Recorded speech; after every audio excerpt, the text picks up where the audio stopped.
Hey guys, it's Kiera. I'm coming to do my pregnancy update. So I am 25 weeks pregnant.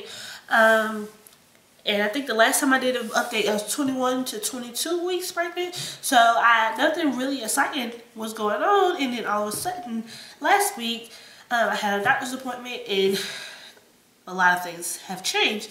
So I have lots of stuff to talk about and to tell you guys. So, let me start with the basic stuff. So yeah, I had my 24-week update. I had my very first appointment with the midwives. I told you guys that I was going to be switching from OBGYN to the midwives group because I wanted to birth at a certain hospital. Excuse me. And so I've done that, and I've had my very first appointment, and it went really, really well. There are 12 midwives, and I don't know if I have time to see all of them, but I met just one so far. And she was pretty cool. She went over all of my medical history, you know, just talking to me and just taking her time to get to know me.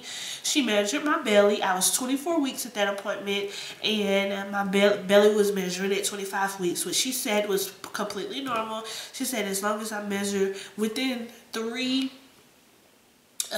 centimeters of what my actual week was, whether it was 3 centimeters less or 3 centimeters more, was normal range. So I was measured at 25 weeks, so baby wasn't too big.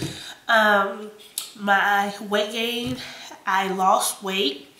In the beginning, I had lost about 7 or 8 pounds. And now I'm back up to just what I was. So at 25 weeks, my net weight gain is 0. She told me that if I was to gain any weight, she didn't want me to gain any more than 20 pounds at this point.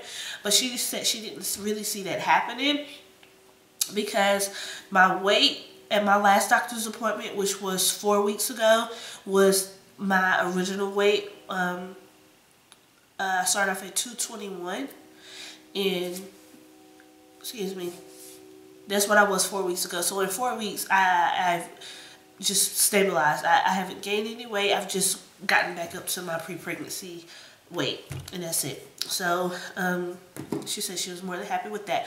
My blood pressure was great. It was like I can't remember, but it was normal. It was like whatever the normal range was. I did not pee in the cup this time. I don't know why, but I didn't. So that was that. That was the actual appointment. Everything went great with the actual appointment. However, she wanted me to come back and do my glucose test just because I did have gestational diabetes with my last pregnancy, and she just wanted to go ahead and do, you know, this is the time you do them anywhere between 24 and 28 weeks anyway. So I went back on Tuesday, the following week, to do my glucose testing, and I did the 1 hour, and they called me back and said that my numbers were really high and that I had gestational diabetes. So I go on Wednesday to the high-risk OBGYN. I'll still get to see the midwives. I'll still be treated by them, but I'll also be treated by a perinatalogist, which I was going to have to go to anyway because he's going to be watching my cervix to make sure my cervix is doing great. So, because, you know, the midwives really can't check that. So, I really don't have an update as far as my cervix goes. I will know on Wednesday, and I'll come back and do a video on Wednesday. I wish I could take these cameras in with me, but anyway, maybe not. So, what was I saying? Oh, yeah. Okay, so yeah.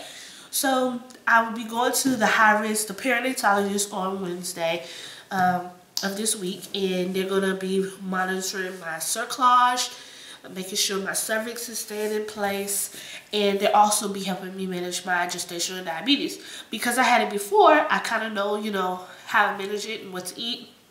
So I just continued eating the same diet that I was on when I had gestational diabetes. So I've been taking pictures and posting on Instagram if you want to know about that. And Mama's Melting Pot on Instagram. So yeah, I've just been monitoring what I eat, just low carbs, low sugar, stuff like that. I wasn't devastated. I had a feeling that it was going to happen. I didn't have any indications that it was going to happen because I've been feeling really good and I haven't had a whole lot of, I haven't had like swelling or anything like that. But again, I knew that it was a possibility because I had it before. And I didn't really lose the weight. When I delivered my son, I was 220 pounds, and I'm still 220 pounds a year later, so I didn't lose any weight. So there's a possibility that I might be insulin resistant after having the baby or before I got pregnant with this baby, because I struggled to lose weight even though I tried really hard. So there might be a couple of different dynamics going on with that. I got my progesterone shots for this week. They're still, you know, a pain in the butt, but you know, you have to do them. No, really, they're okay. I just do what I have to do.